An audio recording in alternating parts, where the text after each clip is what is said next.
Support comes from Missouri Forest Products Association, committed to sustainable and sound conservation of the state's forests, which support more than 41,000 Missouri jobs, resulting in a $10 billion industry. ChooseWood.com. From St. Louis Public Radio. This is St. Louis on the Air. If the Black Panther Party were to have their headquarters in St. Louis and it was a hangout spot, what would it look like? We have an open policy. Basically, it's just any independent author or publisher that wants to have their books on our shelves, we put the books on their shelves. There's 124 Black bookstores in the U.S. That's it, 124. But now there's going to be 125. They kind of laughed and said, "Do you think you're going to sell a lot of books?" And I'm like, "No, I'm not." My husband and I want a place where children can be themselves, counseling, tutoring, fun, music, and everything. How are you finding the time for everything you're doing right now? We don't sleep. I'm Sarah Fensky. That sounds very healthy, Joice. Oh, yes, extremely.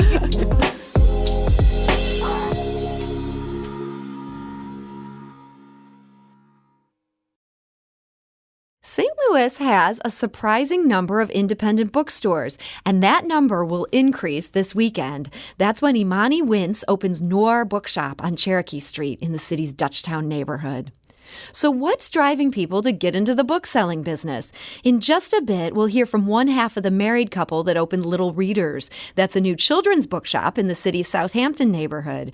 But first, let's sit down and talk to two of the city's newest booksellers for adults. And of course, that includes Ymani Wince. Her Noir bookshop opens this weekend. Ymani, welcome. Thank you so much for having me, Sarah. And we're also joined today by Mark Pannebecker. He's the owner of Spine Bookstore and Cafe, and that opened in Benton Park last November. Mark, welcome. Thank you. So, Mark, let's start with you. I think some of us probably think of November of 2021 as a time of yet another COVID surge. Yeah. For you, it was opening day. What got you interested in opening a bookstore right in the middle of just such a tough time for small businesses? I hadn't planned on opening in November at the end of the year during, as the winter months is coming and a new strain of COVID hits. But I was ready to open in August, but everything was so delayed. The city hall and permits and the rebuild, everything just kept getting pushed and pushed and pushed. And I was just anxious to open, so I decided just to pull the trigger, do a soft opening. I've never had the hard opening yet, so I don't know. Maybe I will do that in the fall. Yeah. So I just wanted to open up. I was just tired of waiting, so I decided to go ahead and just to pull the trigger, open up in November, and just push on through. And at first, I thought it was a bad idea because I probably should have just kind of waited until the spring and opened up. But I'm kind of glad I did because it kind of gave me an idea. It kind of gave me a chance to slow roll it out and make mistakes and kind of learn a few things, so that now I'm in a good position to really kind of hit the slates running. That's great. It's funny how sometimes timing works out even when it seems like the worst possible timing. Ymani, I'm hoping the worst possible timing does not apply to what you're going to be doing this weekend. It feels like this is maybe a good time to open a bookstore. Absolutely. I agree. I think about all the things that have happened in the past 2 years, especially with the pandemic, and we saw a lot of independent booksellers and bookstores struggling to stay afloat. But also, I learned during that time that less than 6% of the book-selling industry is occupied by Black people. And across the U.S., there's 124 Black bookstores in the U.S. That's it, 124. Yes, but now there's going to be 125. That's great. I love that you're adding to that number. So tell us about the concept for Noir Bookshop. Yeah, so the Noir Bookshop is a concept bookstore, and it's dedicated to the Black experience. When I say concept, it's unlike any other bookstore that people may have experienced before. So T&B will never be stocked to the brim with books upon books upon books, because I believe that too many options makes one weary, which is a quote that was said by Huey P. Newton of the Black Panther Party. And I agree with that. And so my goal is to educate the public on different concepts, one concept at a time. So all of the books will rotate around a certain educational theme for the time being. But also I sell goods and services by Black and brown entrepreneurs that are here in St. Louis. So you'll see candles, you'll see beauty products, apparel, all sorts of things in addition to the books. but it's a space for people to come and see themselves and to hang out. The store is designed to feel like my grandmother's house, and I really just want people to have this sort of warm, fuzzy feeling, but also educate themselves and stay as long as they want. So you're going to have this concept that changes with sort of a tightly curated selection each time. What's the opening day concept? So I had to go back to the beginning. The Black Panther Party is a huge inspiration for what I'm doing at the store. Stereotypically, they're seen as this violent, militant group, but a lot of their social programs that they did we're still seeing today. The women of the Black Panther Party fed over 20,000 children. They established a lot of healthcare initiatives and so many social programs that really helped Black people during the civil rights era and Black liberation that we still see right now. And so I thought to myself, if the Black Panther Party were to have their headquarters in St. Louis and it was a hangout spot, what would it look like?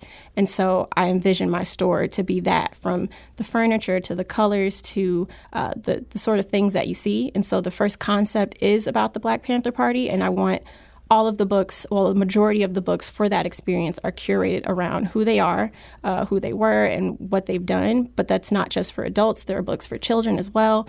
And people can just come and read those books, but also there's a larger selection of books throughout the store as well that are across all genres.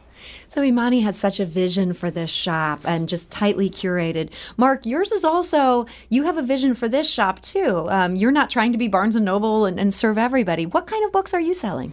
Well, we are exclusively an independent indie author and publisher bookstore. We don't carry any used books. There's bookstores you can go for first edition Mark Twain. There's books you can go to for Stephen King. There's used bookstores. We are exclusively for independent authors and publishers, and we're the only one in the Midwest. And we carry all genres, from graphic novels to self-help books to fiction to history to sci-fi, and we have an open policy. Basically, it's just any independent author or publisher that wants to have their books on our shelves. We have a consignment agreement that they sign. We're a consignment shop, and we put the books on their shelves, and we let the free market decide. And so when people come in, they read the back of the cover and maybe raffle through a couple of pages, and if they like what they read, they buy it. If they don't, they don't. And I'm not censoring anything that's coming in. And we're getting some amazing writers in there, and we are selling. And I am so proud of the reading community and the neighborhood, because they are buying a lot more books than I expected. Really? They really are. I mean, when I started telling people I was going to open up an indie bookstore cafe, they kind of laughed and said, "Do you think you're going to sell a lot of books?" And I'm like, "No, I'm not. I'll make my money when I have the events and I sell booze. I'm not going to sell a lot of books." But oddly enough, where the books are flying off the shelves and the people are taking chances on these unknown authors, we have a great turnout for the different events that we have.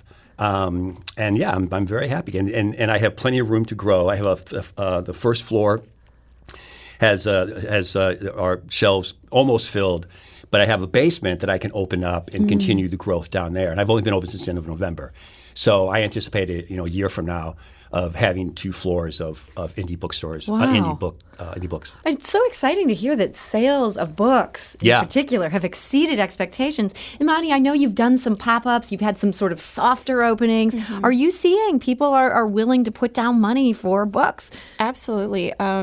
I feel really encouraged that I'm not the only person that loves to read, especially in my community and the places and spaces that I show up in. It's been really encouraging to see people buy so many books at once, or say, "I'm looking for titles for my nephew," or "I'm looking for titles for about this." And since I've started this journey, I've met so many Black people in general tell me what types of books that they like to read. Some are saying, "Oh, can you find me something about archaeology? Can you find me sci-fi? Can you find all of these things?" I had a woman approach and ask for a vintage copy of an original Negro motorist green book. And so it's things like that where I would love to go on scavenger hunts and find used books, because that's how this entire thing started. It was just me looking for used books and me being so enamored and enthralled with African American literature. And so to see the community really show up and donate their time, donate their ideas, say that they're excited for this and really actually mean it, it's been incredible. Do you think the kind of requests that you're hearing from people, this could help guide upcoming concepts? Absolutely, because as I'm learning things, someone asked me about a first Black archaeologist, and so that took me on a wild goose chase, and it made me think, were there any Black people aboard the Titanic? And so then I read into that, and I was just in a rabbit hole about the person that happened to. And so I'm finding books about that and trying to curate those sorts of experiences. I always think about all of these things that have happened in the world's history or even in our nation's history. Where would I have been in that place, in that time and space? Where were Black people existing in that time and space? And I found that 9 times out of 10, we had something to do with something. And so I want to find books and tell those stories as well. Mark, just hearing about how, people are helping sort of drive the vision for this bookstore. Ymani obviously came in with such a vision, and now that people are sending her off on wild goose chases. I love her vision. Yeah. Do you identify with that too? You're finding, okay, the people who are coming in, I wish I had a vision like that. No, my vision is just to foster and promote indie authors and publishers. Yeah. I myself am an independent published author. I got started when I self-published my first book of poetry. A lot of first-time writers publish books of poetry. A lot of poets like to publish books. And so my first book was... And it was a collection of short stories and a book of poetry. And I started the St. Louis Indie Book Fair to foster and promote and bringing readers and writers together and this whole concept of independent published authors. And that's kind of how the Spine Indie Bookstore got started. But I've always just been fascinated with the written word, and so many great writers out there get silenced for all kinds of different reasons, because there's so few people in control of what gets published. And what gets made in films and all of that stuff. And so I felt that this voice of the independent publishers, independent authors, and independent filmmakers as well need to be heard. Mm-hmm. And thank God for Amazon and Kindle, because that really kind of opened the door. But Amazon and Kindle has kind of like faded away, and people are actually going back to wanting to hold a physical book in their hand, and I do too. I'm the same way. I couldn't really get behind reading on a Kindle. I'm with you. It's interesting how everything has moved to digital. So many things have been transformed by that. Books are the thing that are holding strong. Like if you look at these sales figures, people are buying more, I don't want to call them dead tree books, can't think of a better word. They're buying more physical books than ever before. We're talking today to Mark Pannebecker. He's the owner of Spine Bookstore and Cafe. That's in Benton Park. Opened last November. We're also joined by Ymani Wince. Her bookstore is Noir Bookshop, and that opens officially this weekend on Cherokee Street, also here in the city of St. Louis. So we asked both Mark and Ymani to come up with a summer reading list. We know we have a lot of big readers who listen to this show, and we wanted to get the recommendations of these experts who are spending so much time immersed in the world of books. And I know right now, from looking at the clock, we're not going to get to all of their lists today. We asked each of them for 6 books, but I'm hoping to share a few highlights here on the air from their list, and then we'll be able to get the whole thing on our website. If you go to stlonair.show, we'll have the complete list recommended by both of these booksellers. Ymani, I'm hoping you can start us off by recommending a book. Sure. So I'm actually really excited to recommend this one. It's a classic. It's called Assata by Assata Shakur. It's the memoir of Assata. She was a former Black Panther member, and it details her experience with police brutality, her time as a Panther, and her infamous murder trial and eventual escape from police custody. When she escaped custody, she fled to Cuba, where she was granted political asylum, and she remains on the FBI's most wanted list today. Now, the reason I chose this book is because Sundiata Acoli, who was also a Panther named in that murder trial, he's recently being released from federal prison after spending 49 years there, and he's 85 years old. So this is so timely. Yes, so I think it would be very interesting for people to go back and read that story and read Assata's account and look her up and start their own sort of research into the Black Panthers. It's a very easy entry point. That book is called Assata. And when people come to Noir this weekend, is this one you have in stock? Absolutely. Okay. Mark, I understand your list. You've curated your list down even further as opposed to just indie authors, which is the subject of your bookstore. For this list, you've given us all authors in Missouri and Illinois. Yeah, I went ahead and chose some local authors. It was really hard to choose because I haven't read all of these books. I have read the first chapter of most of the books, and my goal is to read the first chapter of every book. Wow. Yeah, and I'm really enjoying that. And some books kind of hold my attention, and I think, I'll come back to that. And one of the books that I want to come back to is actually Kathy Brown's The Big Cinch. And I wasn't going to promote this first, but I think it just seems to be a nice segue. So she's the local author as well. And The Big Cinch by Kathy Brown is a crime noir of the feel of Dashiell Hammett's The Maltese Falcon and Sam Spade and Humphrey Bogart, and she weaves this wonderful tale in that genre. I love that genre. I'm writing this one down. Oh yeah, it's really nice. And if I may, maybe just read a short paragraph. Very short, okay. Yeah. So here's a type of this is like the character's voice, right? The lady stopped rooting. She's reading her protagonist, a man. I don't have time. I won't do that. Okay. But you like the voice she's created. Yeah, so she's created this wonderful voice, a very Sam Spade, noir, 20s kind of thing, which is really fun and cool. And she just takes you there. She immerses you in that. So that's like the first one. That is The Big Cinch by Kathy L. Brown, recommended by Mark Pannebecker. Ymani, on your list, you also have a book that caught my eye. This book sounds amazing. I can't believe I have not heard of this. This is called The Black Book. Can you tell me about this? Yeah, so I was first introduced to this book a couple summers ago, and it was before Toni Morrison passed away, and it was her autobiography documentary. I can't remember the title, but I learned then that during her time at Random House Publishing, she and a team of researchers compiled hundreds of images to display what it was like to be Black in America from the time that, slave ships landed on shores and up until that point in, I believe it was the 1970s at that time.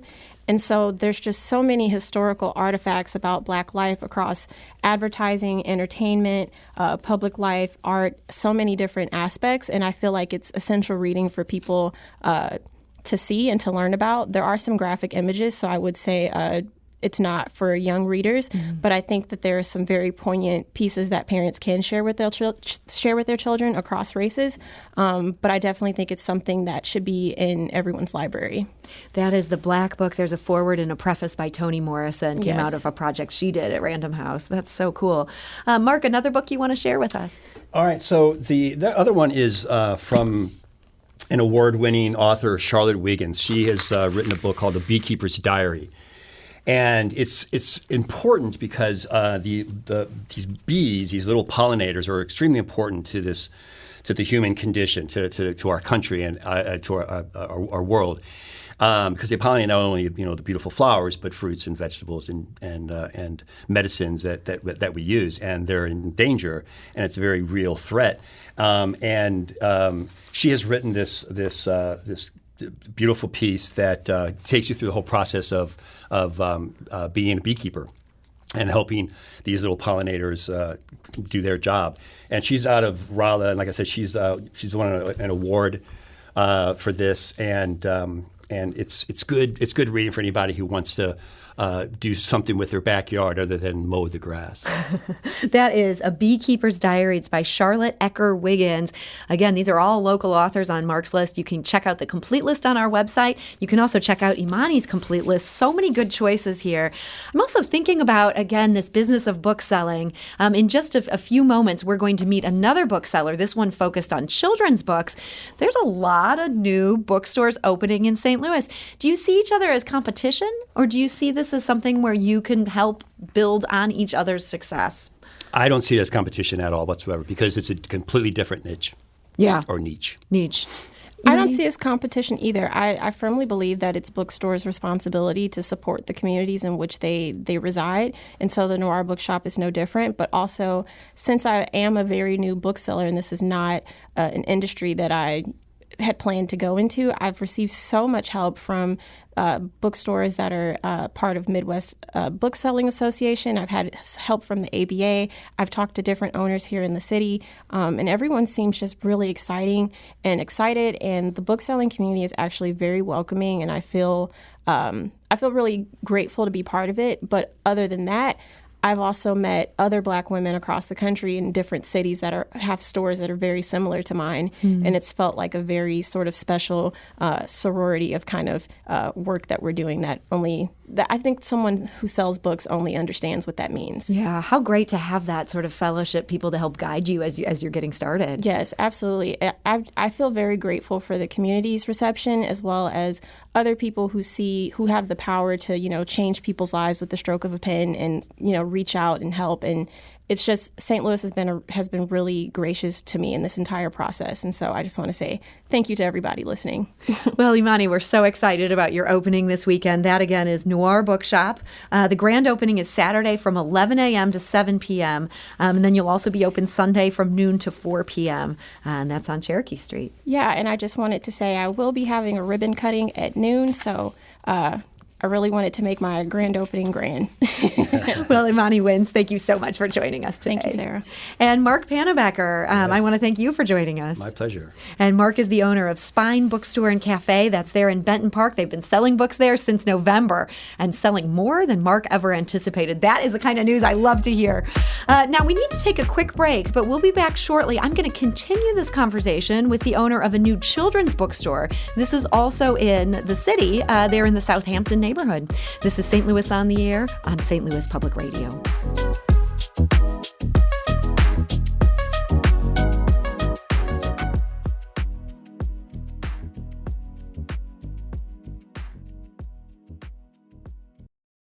Support comes from the Missouri Forest Products Association, committed to conservation and careful management of the state's forests to make them more resilient and better habitats for wildlife.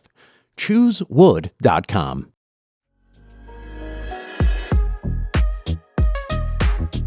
Welcome back. It's not just adults in St. Louis who have more choices for book shopping these days. Last August, Little Readers opened in the city's Southampton neighborhood. It's a children's bookstore owned by married couple Sir and Joice Carrawell. And Joice Carrawell joins us today with more. Joice, welcome. Thank you for having me. So, Joice, surprisingly, you've said you weren't always a big reader. What got you interested in opening a bookstore? My son and my niece. Growing up, my son, well, he's 21 now, but in elementary all the way up to middle school, he couldn't stand reading. And my niece loved reading. So we noticed their grades were completely different and a little off. And one of the things that we noticed that was difference between them two was the amount of reading they did. So my husband, once my son got older, we were like, we can't let this happen. We're going to have to figure out something, give parents resources and children's resources to be able to assist with reading. So we opened Little Readers. So you started realizing just what a difference this made in your niece's life. Yes. Had you been a parent? I feel like some parents really try to push reading on their kid, and their kid just isn't buying it. Did you push that hard? Yes. So what we did, we bought 2 copies of each book. I read a copy, my son read a copy, and we had a conversation about the book. And that's what started encouraging him to read more. So that's when he really started to get into it. Yes. We found other things like what genre do he like. So he liked magazines as well. So we put about wrestling magazines. We bought magazines and books about video games. We found different things to encourage him. Yeah, so you feel like maybe part of the key is helping parents figure out, okay, they might not be into the book that every kid has read, that every parent used to read and love. These kids need some guidance towards their passion. Yes, and with Little Readers, that's one of the things where we encourage is for the kid to find the book they like. So if they purchase a book that they are not filling from us, they can bring it in and exchange it. So you've also curated a selection that represents a diverse set of cultures. How important is that when we're talking about young readers? That's important for us, for young readers, period, to be able to find a character they connect with and a character they see that is representing them. That's another thing, because then they'll be able to go on the adventure with the character and imagine that that's them. You mentioned your son is now 21, and I know publishers are at least talking a lot about that these days, that they want kids to be able to see people who look like them. Was that harder maybe when your son was growing up to find books that had people that looked like him? Yes. Yes, it was hard for my son to find one that looked like him. So we had to find a character that was going through the same thing that he was going through, and that was Diarrhea from Wimpy Kid, since we couldn't find him. Yeah, so you can't find a young black child. You're going to say, okay, here's Diarrhea of a Wimpy Kid. You can relate to the Wimpy Kid. Yes, and it helped that he was a stick figure, so you can be... You can be anything that you want it to be, right? As you went on this adventure or journey of trying to curate your own bookshop, were you able to find books that featured protagonists of everything that you were looking for? Yes. A lot of diversity have come across in the publishers, and that's one of the things they asked us when we were opening. What are you looking for? And ours was diversity. So they threw it our way, and they made sure that we were able to see those characters. That's great. So you have also curated a list for our listeners. Just like we asked our adult bookstores, we've now asked our children's bookstore, what are 6 books that Joice and her husband, Sir, would recommend for young readers this summer? And again, we probably won't get to all of these, but we're going to get that whole list on our website. That's stlonair.show. And Joice, I'm hoping that you can highlight one of these books. What's a book that you would say if a parent is looking for something, this is one you might want to give a thought to? Yes, so big in our little readers community is graphics. So one of the graphics books that we're looking at is Miss Kinsey's, and it's about it's a graphic novel about culture. Sue would rather do anything else but go through her quinceañera. Mm-hmm. So you see her going through all of this, trying to avoid it, but her family is excited, and you'll get to see her story. And that's a graphic novel? It's a graphic novel. That's great. I imagine some parents come in and they say, my kid doesn't want to just have all this text. You have a large number of graphic novels in your selection. Yes, and the good thing about this one is available in English and Spanish. Oh, that's huge. So that's Miss Quince's. Yes. With a Q, as in quinceañera. And I don't want to mispronounce this author's name. It's Kat Fajardo? Yes, Fajardo. Okay. And again, we'll have that list on our website for those wondering how to spell that. Give us another selection that you'd recommend. The other one is Room to Dream. It's a chapter book that is about a young girl taking her vacation with her family to China. And during the trip, she noticed a lot of changes in the China community. So this one takes us onto another introduce us to another culture, but it also let our little readers encourages our little readers to embrace change and encourage them to dream. So that's Room to Dream. That's Yes. by Kelly Yang. You're recommending that for ages 8 to 12. Yes, I am. At Little Readers, are you going all the way from, little first readers all the way up? How high do you go? We go board books all the way up to young adults, so it's high school. That's a broad range. Is that hard to find all the space to have that all on site? It is. Our goal is actually to expand by our 1-year anniversary, so we're hoping to get there. Wow, you're already looking to expand. Yes, because we can't. We need more books. So Mark Pannebecker, the adult bookstore owner of Spine Bookstore and Cafe that we were just talking to, he said he's been really pleasantly surprised, even in the middle of this pandemic. He's selling more books than he thought he would be selling. Yes. Has that been the case for you? Yes, especially we noticed it around Christmas time, and that their parents are like, hey, let's get them books for Christmas and let's get them books for birthdays. And we were excited to see that. Yeah, that's interesting. And have you seen that demand has continued even as we get out of the holidays? We're now here into the spring. Yes, the demand still continues on. And now they're getting ready for their summer reading list. And yeah, you're ready to stock them. Yes, we are. That's great. So you talked about expanding. Does that mean you're going to have to move to a new site? We're hoping to expand with the site there where we're at. Okay. That neighborhood you're in, I feel like people don't always associate South City with reading. Have you found a receptive audience from the neighbors? Yes, and it helped that the schools are also embracing it that's in the community around us. They've put in orders or are bringing students by? Bringing students by. Wow. Yes. Like St. Ralph had us on site to do a story time and craft. St. Gabriel's Girl Scouts came over and had a story time party. And that's huge. Yes.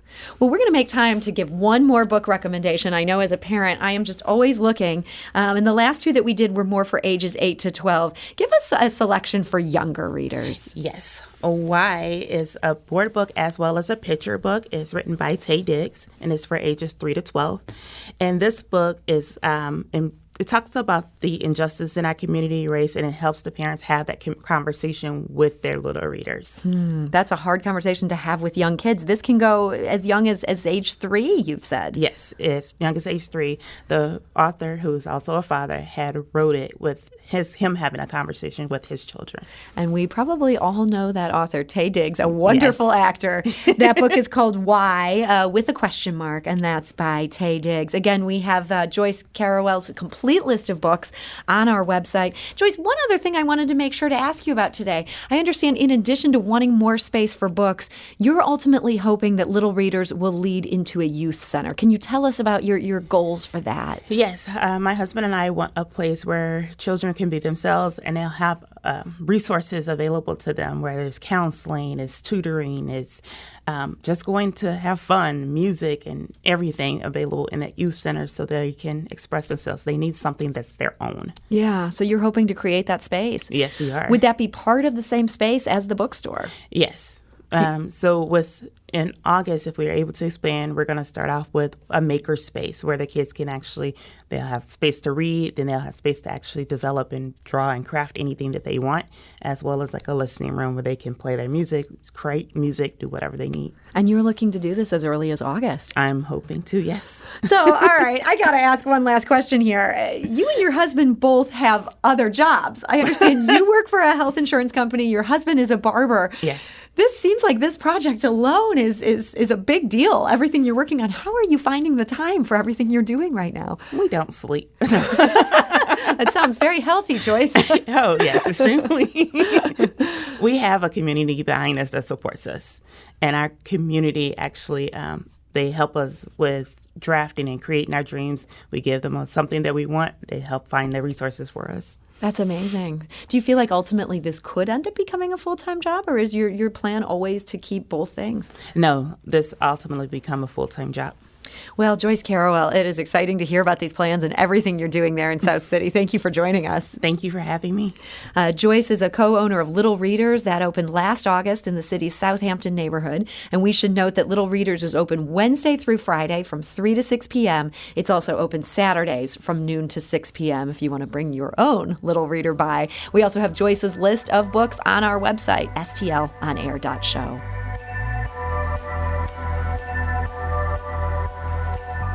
This episode was produced by Kayla Drake with audio engineering by Aaron Dorr. Our production intern is Avery Rogers. This podcast was mixed and edited by Aaron. Our executive producer is Alex Hoyer. St. Louis on the Air is a production of St. Louis Public Radio. Understanding starts here. Do you find yourself regularly listening to episodes of St. Louis on the Air? Suggest us to a friend you think might enjoy our conversations. And leave us a review and rating on Apple Podcasts on the App Store. It's the simplest way to help people discover our show. Thanks. St. Louis Public Radio is a member-supported service of the University of Missouri, St. Louis.